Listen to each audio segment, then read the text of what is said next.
How to speak to anyone and never run out of things to say. Introduction to social interactions. Ever walk into a conversation and suddenly forget how to human? Yeah, we've all been there. You start with the usual, "Hi there, how's it going?" and then, crickets. Those awkward silences can feel like they last for hours, right? This isn't just a work thing, either. It happens at weddings with that distant cousin you haven't seen since you were knee-high to a grasshopper, or even at a bar trying to chat up that interesting person. So, what if you could just, talk to anyone and never run out of things to say? The truth is, we all have a little bit of social anxiety that likes to pop up and make things weird. It's like our brains take a vacation when we meet new people. But hey, guess what? There are levels to this game, and I, for one, have leveled up without any fancy cheat codes. Over time, I've come up with my own 3 secrets to smooth talking anyone and banishing awkward silences forever. Well, almost forever. At first, I thought I was just shy, lacking in confidence, and maybe a touch socially awkward. But then I realized something. When I'm around people I know well, I'm like a completely different person. So, what gives? How can one person have 2 seemingly opposite personalities? Well, it hit me, it wasn't about confidence, it was about skill. I just hadn't mastered the art of small talk yet. Speech balloon.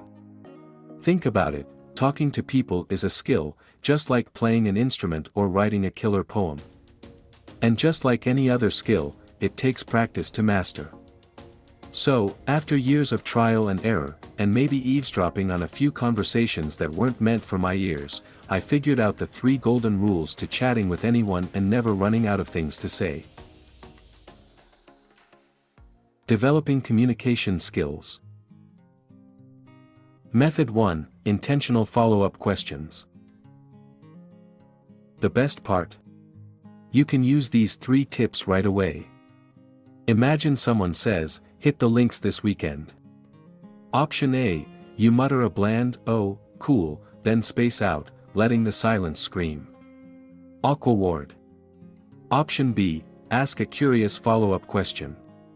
Like, "Where's your go-to course?" or "How long have you been golfing?" These naturally lead to more questions. Competitive golfer? Fancy club member? Look, you might not care about golf, but here's the thing. But hey, asking the right questions matters. That's where method number 2 comes in.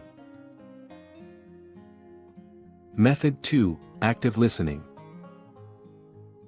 Now, here's a common myth: to get better at talking, you gotta talk more.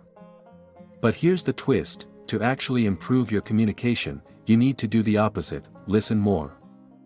I mean, really listen. Like, put your phone down, make eye contact, and actually hear what the other person is saying. It's easy to get distracted and start thinking about what you're going to say next. Suddenly, you're off on a tangent, and everyone's awkwardly staring at you. But if you truly listen, you can ask insightful questions and keep the conversation flowing. You know that famous quote, "Most people don't listen with the intent to understand, they listen with the intent to reply"? Don't be that person. There are enough of them already.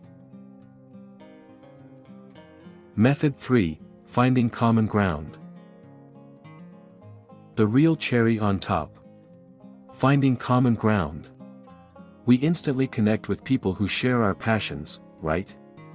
Sometimes it's obvious, like you both love golf. Other times, it takes a little digging. But trust me, there's always something you have in common. Once you find that shared interest, steer the conversation that way. It'll practically drive itself. Look, there will be those conversations that go south. And awkward silences. They happen to the best of us. But here's the secret: learn to embrace the silence. It's just silence. It'll pass. By using these 3 methods, you'll be amazed at how smoothly most conversations flow. You'll be the life of the party. Strategies for navigating awkward conversations. Introduction to awkward conversations. Has anyone else ever felt completely stuck in a conversation? Like you've painted yourself into a corner and now you're staring at your shoes, desperately searching for something to say. I used to get major anxiety about this. As someone who used to be a master of awkward silences, I've learned a few tricks to escape those conversational traps. And today, I'm sharing them with you. We've all been there.